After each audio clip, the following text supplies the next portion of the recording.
Bonjour à tous, je suis Sandrine alias Post Couture et je vous retrouve aujourd'hui pour une 5e vidéo.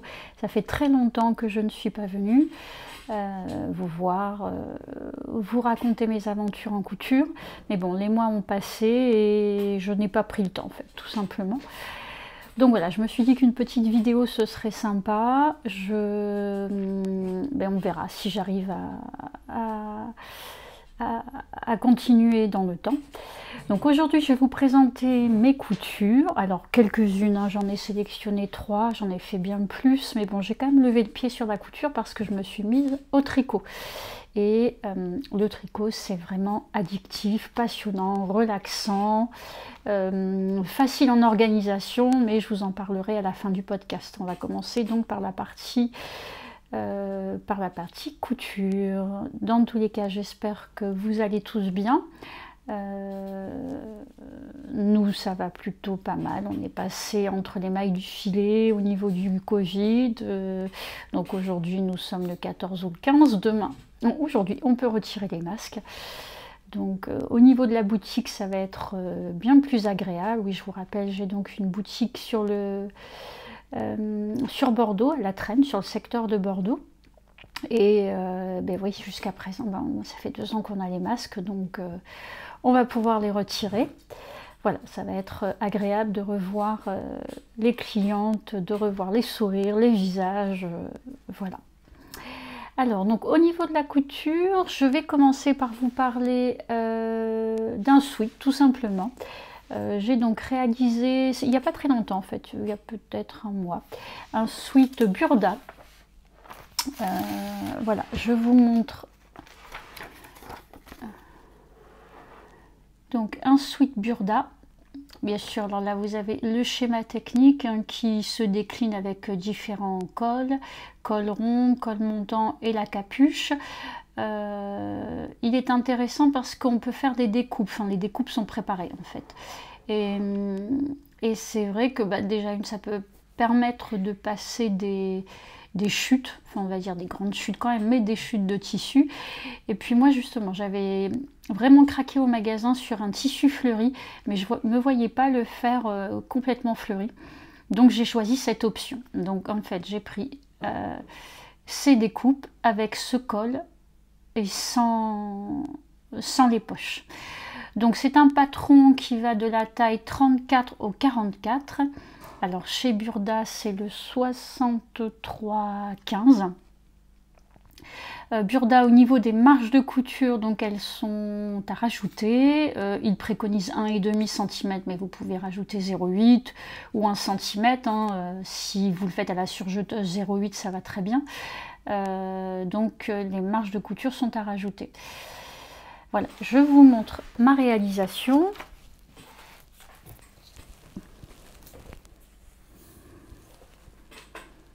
Donc voilà.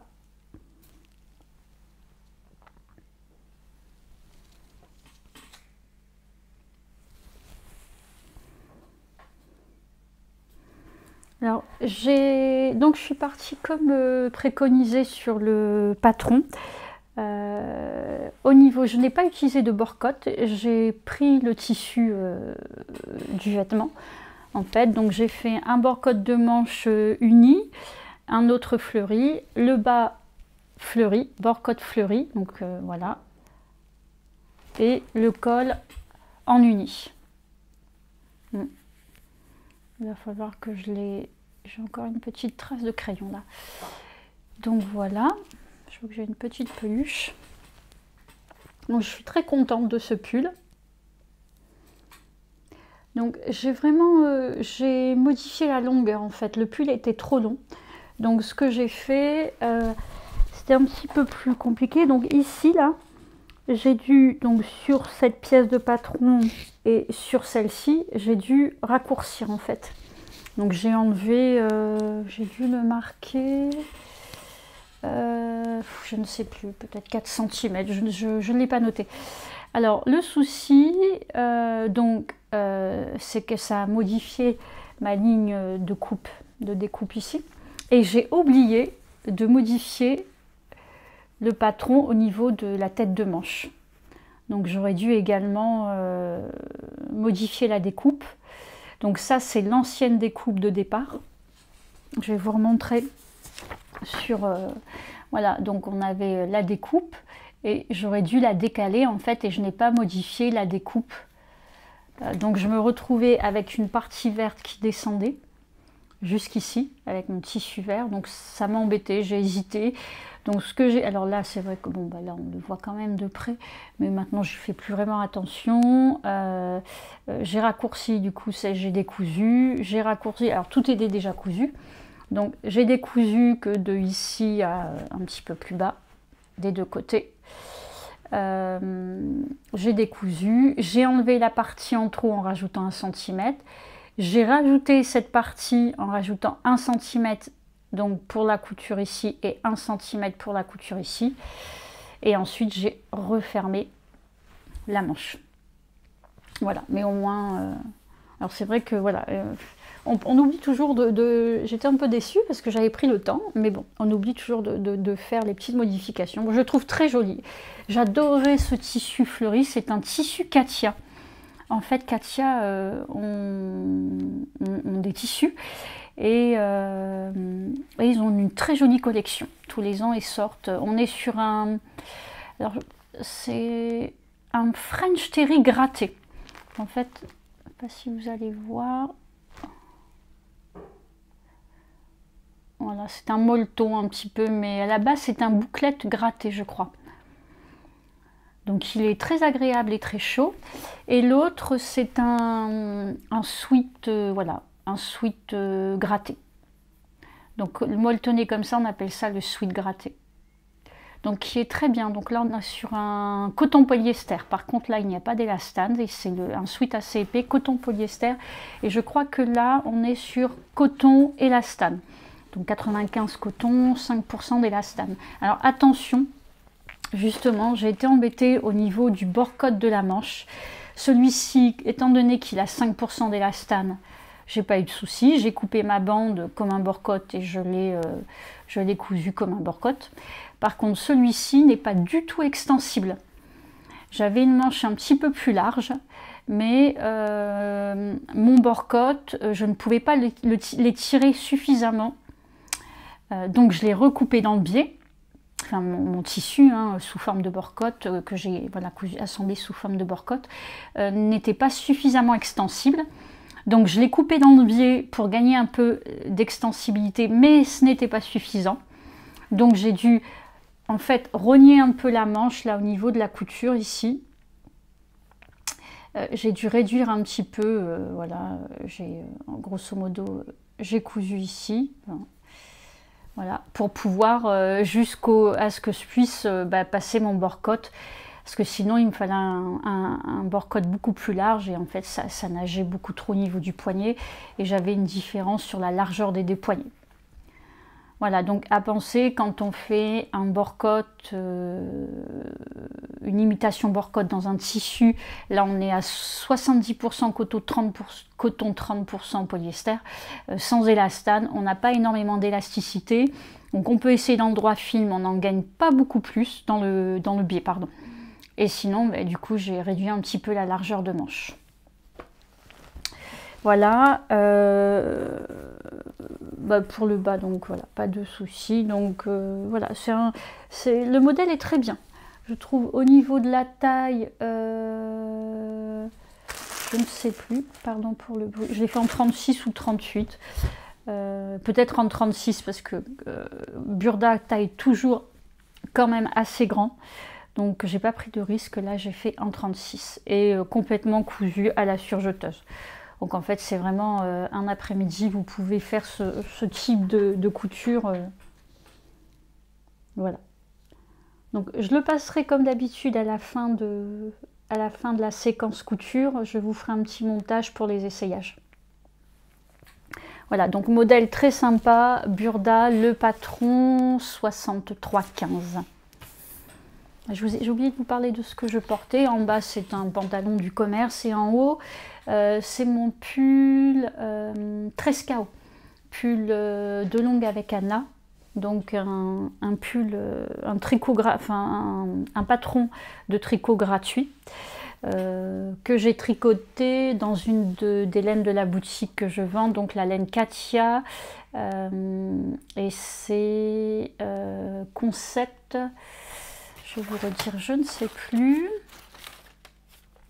oui, c'est l'Alpaga Silver. Voilà, donc je ne sais pas si vous allez voir, Alpaga Silver de Katia Concept. En fait, Concept, c'est leur haut de gamme. Katia a une gamme standard avec des laines standards, et il a des laines, on va dire, un petit peu plus haut de gamme, et donc notamment l'Alpaga Silver. Et celle-ci, on a 73% alpaga, 20% polyamide et 7% polyester.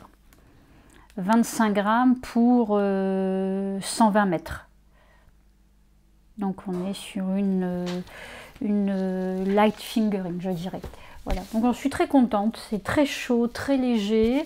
Bon, il y a des petites imperfections, j'ai un petit trou d'ailleurs qui est peut-être caché par le micro, donc mais c'est vrai que je crois que je vous l'avais présenté. Moi, je vous le remonte parce que dans le dernier podcast, mais il y a au moins une dizaine de mois. Alors c'est un crop, mais voilà, c'est très bien avec un pantalon, c'est parfait. C'est très chaud, très léger. Donc je compte bien me refaire un tricot. C'est quand même, bon, aujourd'hui en plus je suis un petit peu plus rapide, hein, puisque depuis un an je tricote beaucoup plus. Et c'est quand même un petit tricot rapide à faire. Et étant donné que, voilà, là j'ai quand même progressé un petit peu, je pense qu'aujourd'hui ça irait un peu plus vite. Voilà pour ce que je porte.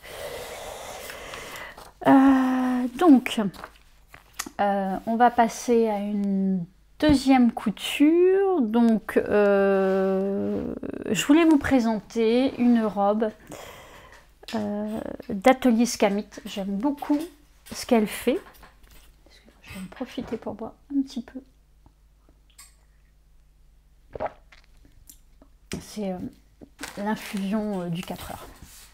Alors, j'ai réalisé donc chez Atelier Scamit, je vous la montrerai après, la robe Vertige.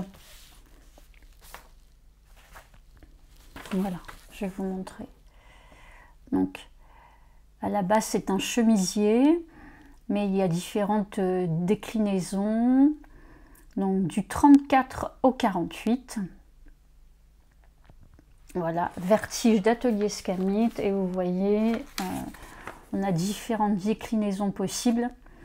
Donc la robe, la patte de boutonnage devant ou sans patte de boutonnage, le froufrou au dos et qui remonte jusqu'aux manches. Donc on a une robe qui est froncée. On a un empiècement dans le dos. Voilà. Donc c'est une blouse ou une robe légèrement cintrée, boutonnage devant et absence de pince-poitrine pour un style résolument actuel. L'empiècement en V au dos, bordé d'un froufrou ou non, donne toute l'allure à cette blouse intemporelle. Empiècement doublé sans aucune couture apparente. Couture anglaise. Donc l'empiècement du dos est doublé. Alors je vous montre ma réalisation. Je me laisse peut-être un petit peu grand.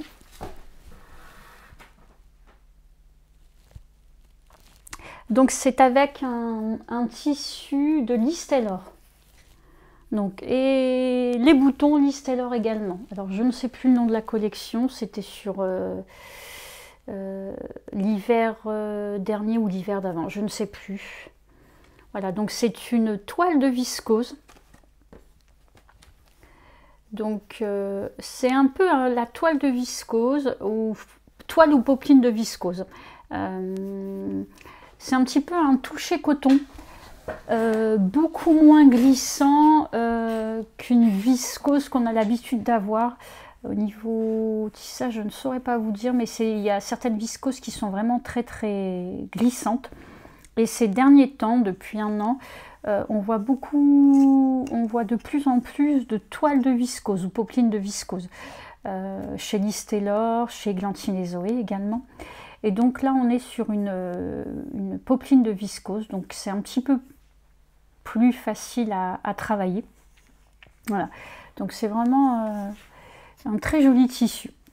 Donc pour une robe d'hiver. Alors par contre j'ai doublé intégralement la robe, donc c'est vrai que pas facile avec on avait le froufrou, l'empiècement, la patte de boutonnage. Je vais vous montrer l'envers après. Donc la robe est complètement doublée. Donc voilà, j'ai pris également une toile de viscose en bleu marine. Voilà. Alors vous voyez, comme là j'y pense que je vois le dos de la robe. Quand vous avez des viscoses qui sont teintes d'un seul côté, vous allez avoir donc le tissu va être plutôt blanc sur l'envers. Donc attention de prendre une aiguille bien fine.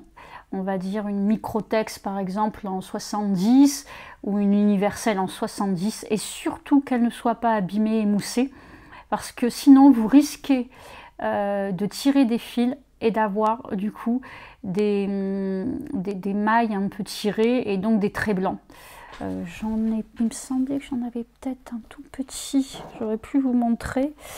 Mais c'est vraiment, voilà, quand on coud un tissu comme ça, léger, fin et surtout avec un envers blanc, vérifiez vraiment d'avoir une aiguille neuve, je dirais vraiment de bonne qualité.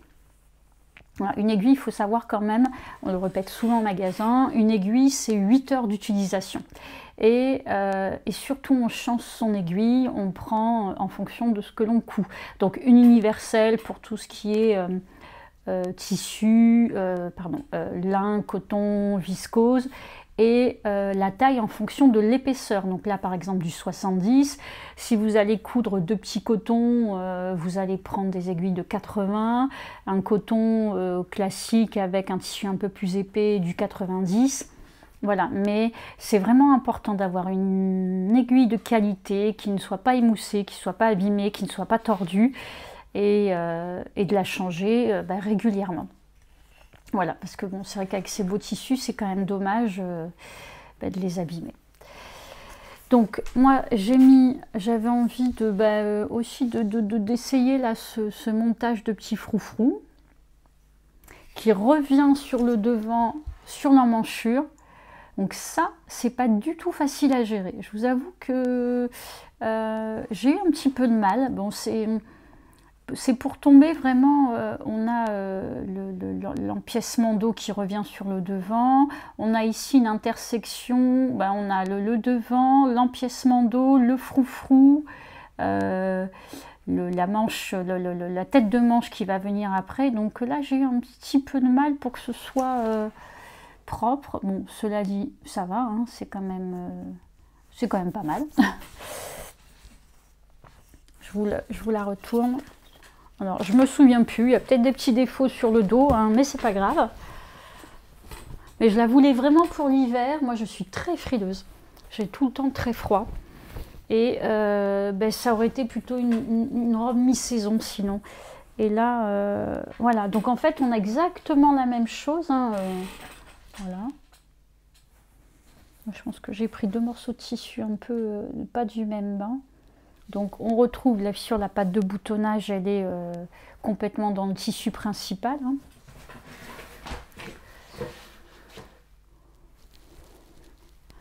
Donc les manches en fait sont cousues. Hein. Je me suis posé la question, est-ce que je laissais, mais bon, je les ai cousues, je les ai rassemblées parce que j'avais peur en fait que la doublure remonte tout le temps.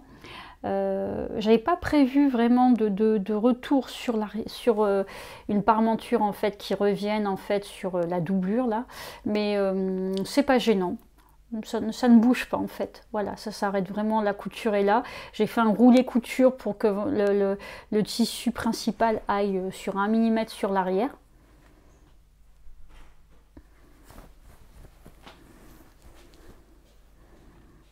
En fait, ce qui est difficile à gérer, c'est au niveau de la patte de boutonnage. En fait, vous voyez, on doit s'arrêter un moment. Si vous allez voir, là je suis sur l'envers, ma patte de boutonnage est là. Donc vous allez assembler ben, la jupe, le bas et le haut de la robe. Hein. Donc là, on a le bas et le haut de la robe. Pareil pour la doublure. Et ensuite, il faut arrêter. Et c'est ici, vous allez faire la couture de tout l'ensemble au niveau de la patte de boutonnage. Bon, c'est vraiment pas évident à expliquer. Bon, c'est pas dit, c'est pas expliqué hein, sur le, puisque c'est à la base, ce n'est pas une robe doublée. Donc, vous voyez, vous avez la partie en fait comme une trousse, la partie tissu principal, la partie doublure, et ce qui assemble les deux, c'est la patte de boutonnage et l'ensemble ici. Bon, après ça demande bien sûr un petit peu de plus, enfin, beaucoup plus de temps, un petit peu de réflexion, mais ça se fait. Bon, il faut avoir un petit niveau de couture. Voilà, donc je suis très contente. Voilà, je l'ai porté cet hiver avec des collants bleu marine, un petit gilet au-dessus. J'ai un petit gilet du commerce, malheureusement, dans ces tons. Donc c'était parfait. Donc, qu'est-ce que j'ai noté pour d'autres? Alors, je l'ai faite en taille 38 parce que les tissus, les patrons d'atelier Scamit au niveau de la carrure sont bien, mais ils sont plutôt, on va dire, c'est pas trop large. J'avais fait une robe en 36, un petit peu, ah oui, en fait, cette robe en 36 que j'avais faite, que je vous ai déjà présentée, je ne sais plus comment elle s'appelle. À la base, c'était surtout ça, le problème, c'est qu'à la base, c'était une robe à réaliser en jersey.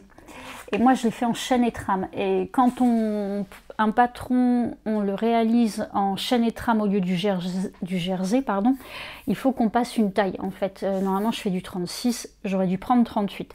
Et effectivement, en 36, au niveau de la carrure, vous voyez, du tour, là, on va dire tour de poitrine, quoi. Au niveau du dos, c'est juste. Bon, je peux la mettre sans problème, hein, mais voilà, il fallait surtout pas plus petit. Donc là, j'ai fait en 38, mais en fait, c'était pas nécessaire, puisque c'est une robe qui, à la base, est bien en chaîne et trame et qui a un peu d'ampleur. Il n'y a pas de pince poitrine. Donc, j'aurais dû y penser et en 36, ça aurait largement passé. En fait, il faut vraiment faire attention.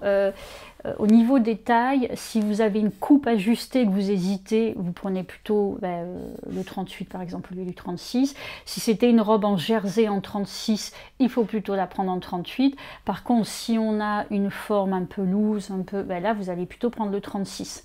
Voilà, déjà on a moins de risque de se tromper. Bon, sur le coup, j'ai pas, voilà, je voulais pas, mais c'est vrai qu'en 36 ça passait largement. Donc elle est plutôt en 38, elle est plutôt bien taillée. Je l'ai quand même pris à partir des hanches. Je l'ai faite en 36. Voilà ce que je peux vous dire sur cette robe. Mais c'est vrai que sur les patrons d'atelier Scamit, moi j'adore. Je suis vraiment...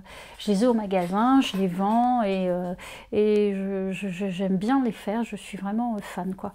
J'ai fait aussi... une robe que je vous ai peut-être pas présentée, il faudrait que je vérifie, je vous la présenterai la prochaine fois, une robe d'été, l'été dernier, mais comme ça fait très longtemps que je suis pas venue, qui était très chouette aussi. J'ai également fait la jupe novembre, que je vous présenterai peut-être la prochaine fois, parce que là, ça va faire beaucoup, qui est aussi très intéressante en termes de montage. Donc voilà pour cette robe Vertige d'atelier Scamit. On va passer à la troisième réalisation donc, que je voulais vous présenter pour cet épisode. Donc il s'agit, donc là on est sur donc il s'agit d'un patron Macos, donc patron que je vends également au magasin. J'ai des Burdal et Macos, c'est donc atelier Scamit et Direndou. Et Macos, donc là j'ai réalisé la jupe 79,81 que je vous montre tout de suite. Et je crois, je reprends mes notes, le modèle C en fait. Donc, alors les tailles c'est toujours très particulier chez Macos. Donc là Y, ça correspond au XSM, SML médium. Alors ça ne veut pas trop dire grand chose, mais en gros ça commence au 4 jusqu'au 14, donc c'est peut-être du 34 au 42, quelque chose comme ça. C'est vrai que là j'ai pas ma petite note de rappel, mais c'est un peu compliqué. Alors, jupe non doublée, donc à bande devant et poche, avec variation de longueur. Voilà, donc en fait on peut l'avoir. Alors vous voyez là, on a donc une bande, là la ceinture c'est une bande et en dessous le tissu est froncé. Et là il ne l'est pas. Alors ça moi j'aime beaucoup. Ça je trouve que ça a tendance à donner du volume. Alors il faut vraiment avoir un fronçage léger. Bon, cela dit je fais pas mal de choses avec des fronces, il y a beaucoup de modèles avec des fronces. Mais il faut faire attention, surtout quand on a une ceinture de jupe, en fait à la taille, au niveau des fronces ça peut faire ressortir le ventre. Donc moi je préfère ce genre de réalisation, j'aimais beaucoup. Et en plus c'est un patron qui peut passer printemps, été, automne, hiver. Vous la réalisez dans du velours, dans du jean, donc c'est dans des tissus chaîne et trame, hein, on est dans des tissus sans élastane. Vous pouvez la faire dans du lin, du coton, de la viscose pour l'été, un voile de coton, éventuellement de la double gaze, pardon, peut-être plus dans ce type-là, mais attention aux fronces. Mais je sais pas, la double gaze, j'ai peur qu'ici ce soit pas très joli quand la double gaze est tendue. En double gaze, donc voilà, il y a plein de possibilités. Donc je vous montre ma réalisation. J'ai un petit souci, je vais vous expliquer. Voilà, il y a un bouton qui n'est pas mis. En fait j'avais une chute de tissu avec un petit défaut même je crois. Et j'aimais beaucoup la couleur. En fait c'est un, vous voyez peut-être pas vraiment, mais c'est un bleu canard.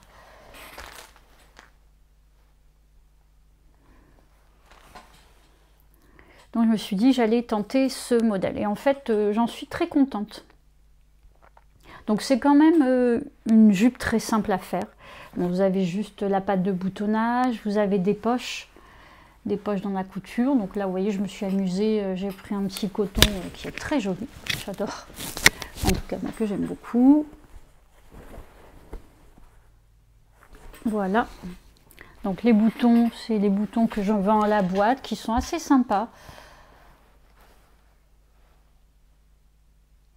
Voilà, alors j'ai eu juste un petit souci en fait, je ne sais pas pourquoi. Alors du coup c'est ce qui fait un peu que ça tire. En fait ma bande de ceinture là était trop courte. Normalement là je n'aurais pas dû avoir cette couture. La bande aurait dû continuer jusqu'au bout. Et il s'est avéré que ma bande était trop courte. Alors c'est souvent ça, je ne sais pas ce que je fais, mais bon la prochaine fois il faudra que je fasse attention. Donc j'avais plus de tissu, donc j'ai rafistolé en agrandissant ma bande avec un petit morceau, mais j'ai pas vraiment fait attention au sens de coupe. Excusez-moi, je vais boire un petit peu. Parce que je parle beaucoup. Donc j'ai pas fait attention au sens du droit fil. Et je pense que je suis pas sûre de l'avoir bien coupé, et encore que. Alors bien sûr j'ai entoilé ma patte de boutonnage, hein, toujours entoilé quand on pose des boutons, quand on fait des boutonnières, quand on met des boutons pression, même si c'est pas indiqué, vous entoilez tout le temps, parce que alors vous pouvez être sûr que sinon je vais l'enlever du cintre. Et du coup je sais pas, là je trouve que ça a tendance à se déformer. Alors je pense aussi que ma boutonnière est encore, elle n'est pas trop grande. Non.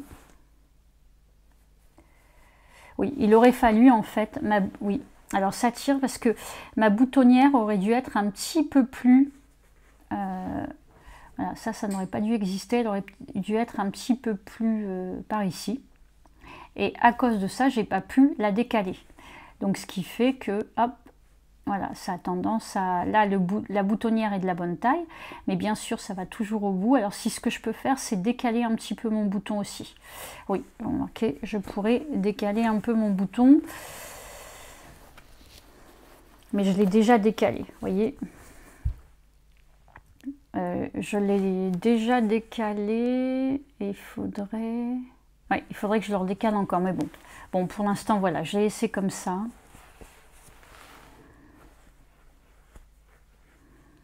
Donc vous voyez, ma patte de boutonnage est entoilée, hein, donc les deux côtés, hein, le dos et le morceau du devant.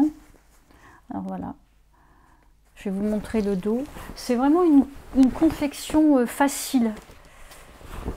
Et je trouve que c'est vraiment une petite jupe très sympa. Il faut que je la refasse. Voilà, en gros, il faut que je la refasse. Parce que vous avez une pièce dos, deux pièces devant. Vous avez une... Alors, est-ce que c'est... Oui, une patte de boutonnage rapportée. Donc, c'est une bande que vous repliez en deux. Voilà. Et ensuite, vous avez votre ceinture qui est pliée en deux. Une bande, un pli en deux de ceinture et qui est ajoutée. Donc on a nos poches dans la couture au côté. Et c'est vrai que c'est une couture rapide, facile, qu'on peut faire vraiment dans plein de tissus et de différentes longueurs. Donc là en jean pour l'hiver, pareil, collant, bottes, un petit pull et c'est super quoi. Alors moi je l'ai fait quand même dans une taille assez grande. Ah, j'ai mis taille S. Bon, je pensais l'avoir fait plus grande parce qu'en fait moi j'aime bien quand je n'aime pas avoir une jupe à la taille. Je ne suis pas à l'aise du tout avec mon ventre, donc en fait j'aime bien quand ça tombe un peu sur les hanches. Donc en général, tout ce qui est pantalon ou jupe, je fais tout le temps plus grand pour que ça tombe sur les hanches. Et comme j'ai un tour alors ni de ventre, on va dire un petit peu large, alors ni la taille ni les hanches, mais le ventre, je suis toujours obligée de faire quand même une taille, je vais être plus sur du 40 ou 42 pour que ça tombe sur les hanches. Enfin, 42 j'exagère, mais peut-être du 40 pour que ça tombe sur les hanches et que ça aille au niveau du tour de taille. Donc là c'est S, mais S je crois que ça correspond à du 40, hein. Il me semble l'avoir fait en 40. Alors c'est sûr que si je la remonte à la taille, c'est beaucoup trop grand, mais bon. Voilà. Voilà pour ce petit modèle. Donc McColl's, je vous montre les schémas techniques, moi j'aime beaucoup. Voilà. On se rend compte, vous voyez, même ce modèle dans un tissu très fluide pour l'été, ça peut vraiment être très joli. Donc moi c'est le C, mais vous avez le D là qui est vraiment sympa. Donc au dos, hein, pareil comme tout, vous avez toujours le métrage du tissu. Là par exemple, il préconisait le modèle C pour un tissu en 150, 1,40 m environ. Mais j'avais pas 1,40 m, hein, je ne pense pas. Souvent je prépare mon patron et moi étant donné qu'avec la boutique j'ai l'avantage de pouvoir placer mes pièces et après de couper. Mais c'est souvent en fait où il faut quand même moins de tissu, mais bon, faut pas prendre le risque parce qu'il suffit d'une fois. Après c'est surtout quand on a des modèles avec de l'ampleur, il va falloir 2 hauteurs de corps par exemple, parce qu'en bas il y a une ampleur assez large, donc une seule hauteur ne passera pas quoi. Donc voilà pour ce modèle McColl's. Donc c'est tout ce que j'avais. Alors j'ai fait d'autres choses, mais je vous les présenterai un peu plus tard pour pas que ce soit trop long. Là on a une bonne demi-heure pour la couture. J'ai fait d'autres choses, donc voilà, on verra ça plus tard. Donc pour ceux que le tricot n'intéresse pas, on va s'arrêter là. Je vous dis peut-être à bientôt. J'espère que vous avez appris des petites choses sur cette petite vidéo. Et puis nous, pour ce qui reste, on va passer au tricot. Alors, comme je vous le disais tout à l'heure, je me suis vraiment mis au tricot depuis quelques mois. On va dire ça fait 1 an que j'ai repris le tricot. Je tricotais un tout petit peu, mais on va dire mon premier pull je l'ai fait en 2 ans, le deuxième je l'ai fait en 1 an. Et là, depuis une petite année, je m'y suis mis beaucoup plus sérieusement, et surtout depuis la rentrée en fait de septembre 2021. Et il s'avère que vraiment ça me plaît énormément, ça me repose énormément, c'est très facile, hein, vous avez un tricot, vous le mettez dans un pochon, vous l'emmenez partout, le midi si j'ai envie de faire 2-3 rangs au magasin, hop, je sors mon tricot, dans la voiture, si j'ai un rendez-vous, je prends mon tricot pour patienter, parce que chez le médecin par exemple, il faut toujours attendre un temps fou. Voilà, donc je me suis vraiment mise au tricot et c'est absolument génial. Voilà, je suis énormément de podcasts de tricot maintenant. Encore des podcasts couture, mais beaucoup moins. Voilà, il y a toujours quelques personnes que j'aime particulièrement suivre en couture, comme Anne Le Chat. Un petit coucou si tu passes par là, Anne. Tu m'as mis un petit mot il y a quelques jours et voilà, du coup me voilà, ça m'a remotivé un peu. Donc les podcasts d'Anne Le Chat qui mélangent aussi couture et tricot et que je trouve très sympa. Il y a aussi le lapin d'Alice, pareil, c'est un mélange couture-tricot et je trouve que tout ce qu'elle fait c'est toujours très chouette, très intéressant. Le boudoir de Lauriane aussi, que j'aime beaucoup, qui s'est également mise au tricot. Et je pense qu'il y a un moment, on se rend compte que le tricot, c'est un peu plus simple, ça apaise. Voilà, donc ça peut être sympa.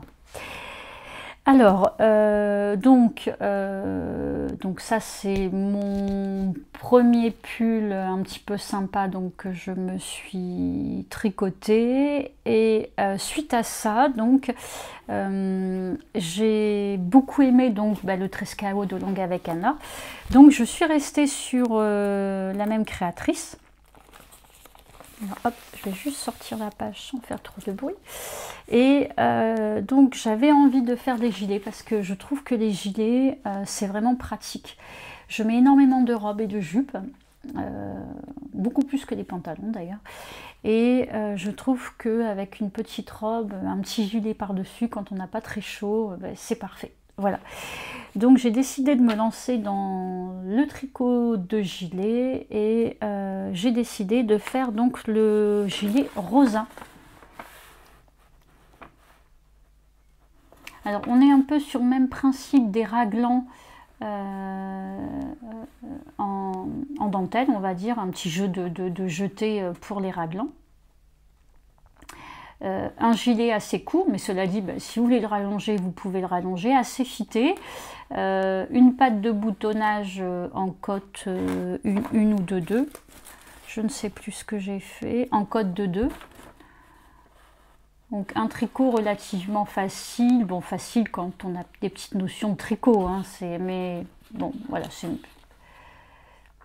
donc sur des aiguilles circulaires. Donc là en fait le corps vous le faites en aller-retour bien entendu et les manches en rond avec des mini circulaires. Donc voilà, donc c'est un tricot qui se commence par le haut je crois. Je ne sais plus. Oui, c'est ça, par le haut, puisqu'on finit par les côtes. Voilà, jusqu'aux côtes. On met les manches, en fait, on tricote, on met les manches en attente. On les met sur un fil en attente et ensuite on les reprend pour venir tricoter en rond. Donc j'adore, donc ça c'était mon premier pull circulaire. J'adore ce principe du tricot circulaire. J'ai fait il y a 2 ans, je me suis fait un pull très basique. J'en ai fait un pour mon mari avec de la couture. Et vraiment, on a l'impression de gâcher notre travail parce que quand on ne sait pas bien faire la couture, bon, ça s'apprend. Hein, je pense que voilà, il faut prendre le temps, il faut poser les choses, il faut. Mais c'est quand même difficile. Souvent, j'ai un pull qui tire un peu. Bon, voilà, ça tire parce ici on a cousu peut-être trop serré. Donc voilà. Donc je trouve que le tricot moderne, le tricot circulaire, on peut appeler ça le tricot moderne, c'est vraiment génial. Génial, génial. Donc je vous montre ma réalisation. Et je l'adore. Voilà. Je suis très contente parce que pour un deuxième projet où je m'investis un peu plus, je l'aime beaucoup. Donc, d'ailleurs, je me suis offert des petits marqueurs. Hop, ici, je sais pas si. Alors là, c'est un petit pins décoratif.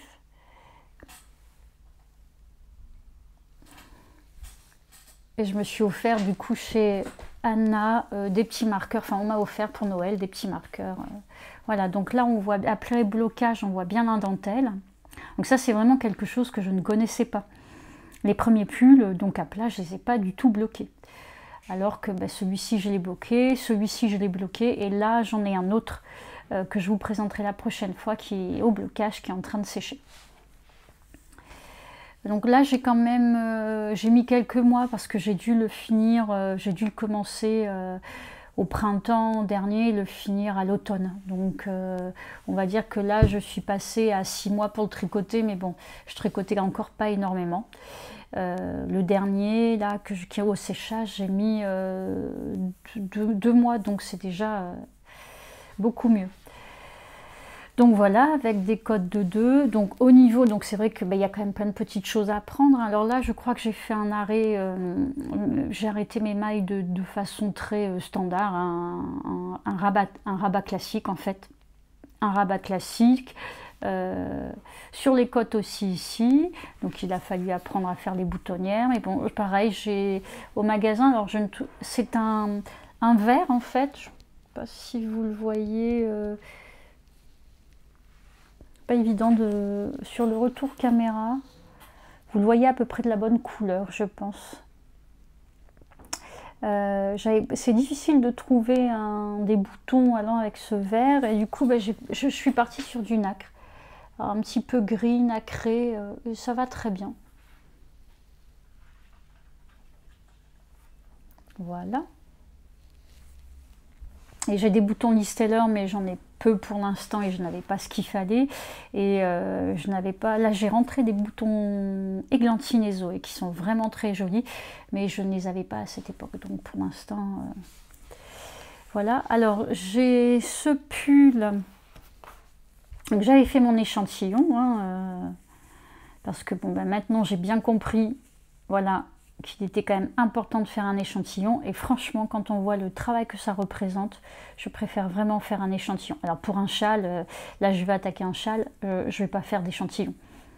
C'est pas nécessaire. Mais pour un vêtement quand même, il faut quand même bien savoir si ça va donner un 36 ou un 42. Donc l'échantillon, c'est un peu ce qui va représenter notre taille. Alors au niveau de la laine, donc c'est une laine du magasin, bien entendu. C'est la laine Schachenmayer que j'ai beaucoup aimé tricoter. Alors, il me semble que vous voyez à l'endroit, mais je ne sais plus. Donc, c'est la laine Schachenmayer, donc qui s'appelle Extra Fine Silky Soft 120. Donc en fait 120 c'est 120 mètres, 50 grammes représente 120 mètres, donc on est sur une laine DK. La composition, on est sur 65% laine et 32% lyocell. Le lyocell en fait c'est de la viscose, mais beaucoup plus respectueuse au niveau de sa fabrication, de l'environnement. Voilà, donc le lyocell. Et c'est ce qui donne en fait ça va être parfait pour le printemps. C'est un gilet avec un, voilà, il y a un, vous voyez, ça donne un tissu avec un joli drapé. La laine va vous donner un peu de chaleur et le lyocell va vous donner cette brillance, cette souplesse. Et donc on est sur quelque chose d'assez fluide, pas trop épais, d'assez souple. Et vraiment agréable. Je ne l'ai pas mis énormément cet hiver, hein. C'est vrai que il aurait fallu que je l'ai fini pour l'été dernier, mais ça n'a pas été le cas. Mais voilà, là on va arriver sur le printemps, ça va être parfait. Donc qu'est-ce que j'ai noté? Donc mon échantillon, alors normalement on est sur 22 mailles pour 10 cm, moi j'étais à 23 mailles et demi. Et je suis à 30 rangs, et là on était à 30 rangs également. Donc c'est un fil DK, je vous l'ai dit. J'ai tricoté le pull en 4 et en 3,5 pour les côtes. Alors pour les manches, je n'ai pas fait la forme de manche préconisée dans le patron. parce que je l'ai trouvé trop fité en fait. Si vous regardez, alors déjà, bon, dans le modèle, là, elles sont beaucoup plus courtes. Bon, moi, j'ai fait une taille standard. Et elles sont vraiment fitées. Donc, quand on veut mettre une manche en dessous, c'est compliqué. Donc, en fait, il y a un jeu de diminution, hein, normalement, tout du long. Donc, moi, je n'ai pas fait ces diminutions. Et j'ai fait des diminutions drastiques à la fin. Donc, j'ai cherché un peu comment faire ça, parce que pour un premier, on ne sait pas trop. Hein, je ne sais plus, c'est peut-être sur un podcast du Lapin d'Alice qui avait changé aussi des manches et qui avait fait des diminutions drastiques. Elle en parlait, elle expliquait qu'elle avait peut-être fait... alors moi, voilà, les diminutions de manches à la fin, j'ai fait ça sur 2 rangs.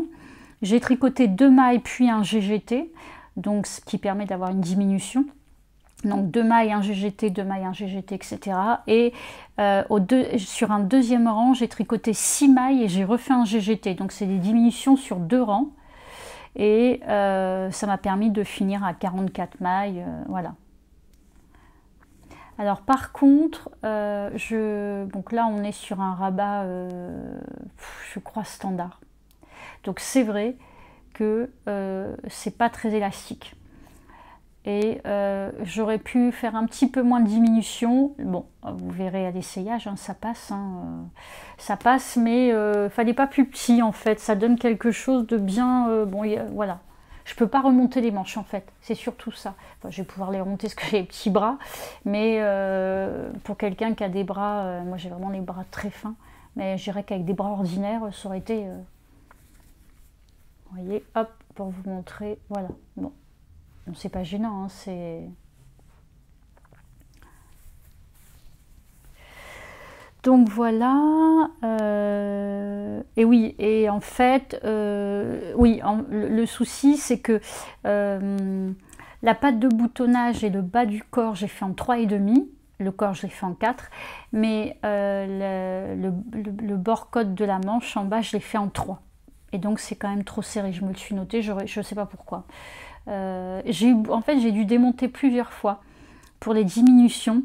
Ça me donnait quelque chose de pas joli du tout et d'encore trop lâche. Donc c'est pour ça que j'ai décidé de passer en 3. Mais je pense que au blocage, le placement se fait en fait. Donc ça, bon, c'est le temps de le savoir, de l'apprendre. Donc en 3,5, ça aurait été très bien. Bon, voilà, la prochaine fois, je le saurai. Ah non, au niveau des manches, j'ai fait un tubular bind-off. Ouais, et en fait, oui, c'est quand même pas très élastique. Oui, normalement, c'est ce qui permet d'avoir comme si les mailles ne s'arrêtaient pas. Mais bon, c'est pas top. Hein. J'ai encore, je pense, je suis pas sûre que vous voyez là. Des choses à... Alors c'est pas trop mal, mais bon, il y a des petits défauts.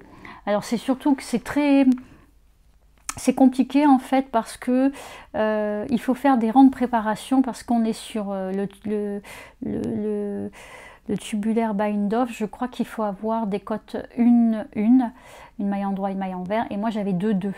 Donc il y a 2 rangs de préparation pour retomber sur une. En fait, on dissocie... on remet une maille en droit, une maille envers. Ouais, c'est ça. Et en fait, il y a 2 ou 3 rangs de préparation avant de faire la finition à l'aiguille. Bon, voilà, faut encore que je peux pas trop rentrer dans les détails parce que je n'ai pas tout retenu. C'est un peu compliqué. Et j'ai trouvé une vidéo étrangère. Et en regardant, j'ai réussi à comprendre comment il fallait. Mais je n'avais pas trouvé en France de vidéo française pour...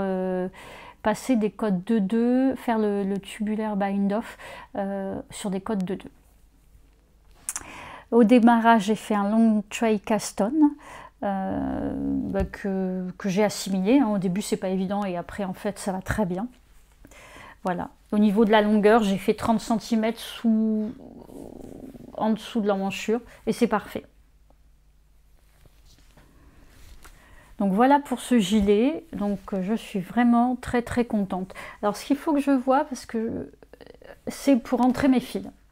Alors j'ai dû tout refaire parce que j'avais des démarcations partout. D'ailleurs j'en ai peut-être encore un peu. Là j'ai un petit fil qui sort. J'ai dû tout refaire parce que quand j'ai porté mon pull la première fois, mon mari m'a dit mais c'est bizarre, on voit tous les fils. Donc il y a encore que... Voilà, vous voyez là je pense que là, voilà, c'est bizarre là. Et en fait c'est mes fils rentrés qui n'ont pas été bien... peut-être pas très bien rentrés. Bon voilà, il faut que je me perfectionne sur certaines choses. Mais bon, cela dit, ça ne m'empêche pas de le mettre. Donc voilà pour le cardigan rosa. Excusez-moi, je vais boire une petite goutte d'infus. Parce que de parler, ça donne soif. Et alors du coup, je me suis lancée également. Donc, en autre projet que j'ai fait ces derniers temps, je me suis offert on a beaucoup entendu, j'ai beaucoup entendu parler sur les podcasts du livre le tricot de chaussettes, tricoter ses chaussettes, que tout le monde a entendu parler, bien entendu, de Émilie Drouin et Elodie Morin. Donc ça m'a vraiment donné envie, donc je me le suis offert je ne sais plus quand, et ça m'a vraiment donné envie d'essayer le tricot de chaussettes. C'est une mine d'informations, mais pour plein de choses, pour les chaussettes, mais en fait on a les techniques de rabat, de montage, etc. Et du coup ça vous sert pour les chaussettes, mais moi ça me sert aussi savoir comment on fait des AID, des AIG, des rangs raccourcis, donc on va retrouver dans d'autres projets, et je m'en sers beaucoup. Je peux regarder parfois je vais chercher sur une vidéo YouTube, et en complément je vais prendre le livre, parce que je trouve qu'il est vraiment très pro. Voilà, j'adore ce bouquin, je l'ai tout le temps en fait, tout le temps avec moi. Et du coup, je me suis lancée dans une paire de chaussettes. Voilà, écoutez, je vais vous en montrer une et je suis super contente. Voilà. Donc ça, c'est ma première paire de chaussettes. Et en plus, la laine est magnifique.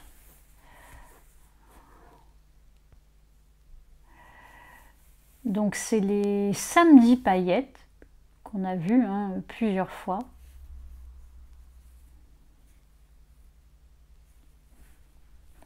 Donc les samedis paillettes, je vais chercher mes petites notes, donc je vous montre.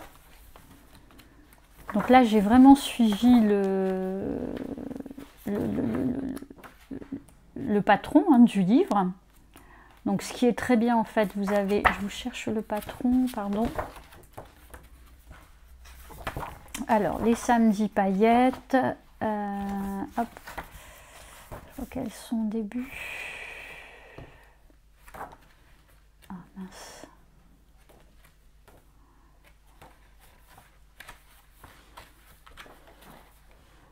Excusez-moi, je voudrais bien vous montrer. Non, c'est pas celle-ci.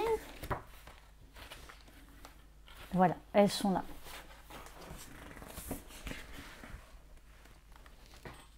Et là, on les voit très bien. Elles sont vraiment très très belles.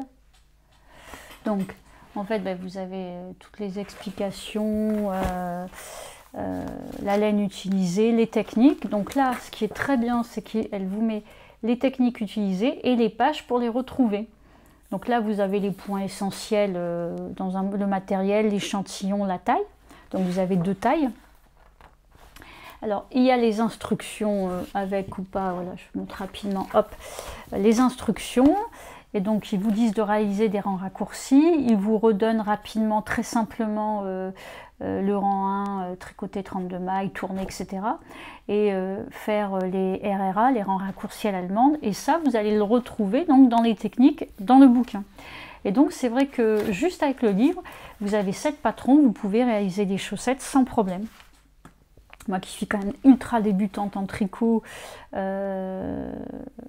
et ben j'ai vraiment réussi à... Alors je suis quand même allée voir une vidéo pour les rangs raccourcis à l'allemande, que j'avais déjà vu un petit peu, pardon, pour ce pull. Parce que là c'est des rangs raccourcis à l'allemande. Qu'est-ce qu'on avait comme technique? Le montage, donc ces chaussettes commencent par la pointe, par un montage magique de Judith, le Judith Magic Caston, donc qui est expliqué dans le livre. Et ensuite, on a le talon en rang raccourci à l'allemande. Voilà. Donc, alors souvent avec ce talon, on peut avoir des petits trous. Donc j'en ai ou j'en avais, mais on a toujours un fil là, comme j'ai mis un contrastant. On a toujours un petit fil qui traîne pour pouvoir boucher. Donc je crois que j'ai réussi à boucher avec les petits fils. Et vraiment, alors, la laine, parce que vraiment, elle est très très belle. Donc, je vais vous dire ça. Je me suis fait un petit... Bon, pour l'instant, il n'est pas du tout décoré. Hein, je ne prends pas le temps. Voilà, où je prends des petites notes. Alors, c'est pas forcément très propre.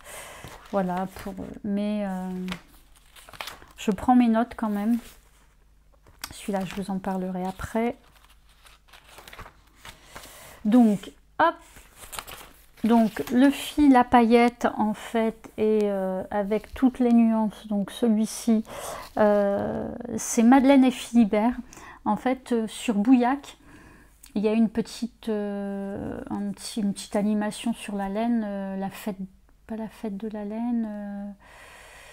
Enfin, même sur du créatif en général. Donc et donc il y avait un stand de Madeleine et Philibert qui était tenu par je ne sais plus son prénom, la maman de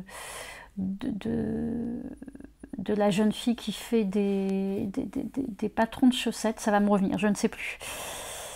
Ça va me revenir, je me souviens plus là, comme ça. Donc, et qui vendait la laine Madeleine et Philibert. Donc, c'est la Star Sock Merino Nylon Stellina, la couleur Quiberon. Et donc, on est sur une fingering avec 100 grammes, 400 mètres ou 100 grammes. Alors, je les ai pas bloqués. Je vous avoue que j'aime beaucoup cette pointe, en fait. Vous voyez, ça fait longtemps que je ne les avais pas vraiment regardées. Alors, j'ai un petit défaut, je ne sais plus où, mais j'aime quand même. En fait, c'est un jeu d'augmentation qui part un peu en étoile. C'est assez joli. Donc, le dessous est lisse, hein, le dessous est en jersey. Le dessus, donc on avait une dentelle que je n'ai pas spécialement retenue, mais en regardant le livre, ça va très bien. On a le talon en rang raccourci. Ensuite, on continue à monter et on avait cette petite finition avec un petit picot là, mais tout est expliqué. Voilà. Donc moi j'ai fait 64 mailles. Alors il y a des petits décalages par rapport aux deux chaussettes. Je ne sais pas ce que j'ai fait. Là j'ai fait la pointe avec un contrastant et pas là. Donc je ne sais plus pourquoi. Je ne sais pas. Je sais pas pourquoi. Bon, c'est pas très grave, hein, cela dit. Donc 64 mailles. Et j'ai utilisé 46 grammes donc, de la laine principale et 9 grammes de la contrastante. Et la contrastante, du coup, je ne vous ai pas dit, c'est de la crème queue. Je suis partie en week-end sur La Rochelle et j'entends beaucoup parler dans le podcast du Lapin d'Alice, de la petite mercerie tenue par Pauline à La Rochelle. Et donc, du coup, j'y suis allée. C'est obligé, hein, il fallait que j'aille faire un petit tour. Et c'est là-bas donc que j'ai acheté 2-3 petites laines parce que c'est bien de faire travailler ses confrères. Hein. Et puis ça me permettait d'essayer, j'avais pas encore essayé de laine teinte à la main hein, par des teinturières, donc Madeleine et Philibert. Bon, crème que non, ça c'est une laine, une marque plus industrielle que je ne connais pas spécialement, hein, mais on a de l'alpaga, 65% laine, 25% polyamide et 10% d'alpaga. Et on le voit, on a un petit duvet là, des petits poils, voilà. Et une laine assez fine. Donc il faudrait que je les lave pour... je les ai pas encore portées en fait. C'est marrant parce que je n'ose pas les porter. Elles sont tellement belles que j'ose pas les porter. Il faudrait que je les lave parce que souvent quand on lave quand même, la laine prend de l'ampleur. J'ai remarqué ça sur un échantillon, là, sur le tricot que je viens de terminer. La laine a vraiment pris de l'espace, quoi. Et donc il faudrait quand même que je les bloque, que je les lave pour voir. Donc on est sur la crème queue en laine contrastante et Madeleine et Philibert. Voilà. Donc voilà, c'était vraiment très sympa à faire. Donc voilà pour mon tricot. J'ai d'autres choses à vous montrer, mais on est à 1 heure, donc je vais en garder un petit peu pour la prochaine fois parce que j'aimerais bien revenir vous voir plus régulièrement. On avait aussi l'idée avec ma fille de faire des vidéos ensemble, donc qui travaille avec moi au magasin, qui fait de la couture et du crochet, peut-être un petit peu plus cool quoi, mais qui a 20 ans et j'avais un peu de mal à décider, mais là elle a l'air un peu motivée, donc peut-être que la prochaine fois elle sera avec moi, nous verrons. En tout cas, je suis ravie d'être revenue, de vous avoir présenté tout ça. J'espère que ce podcast vous a plu. J'espère que vous allez tous bien. Et puis, je vous dis à bientôt. On va essayer peut-être déjà 1 fois par mois. Ce serait déjà très bien. Salut, à bientôt!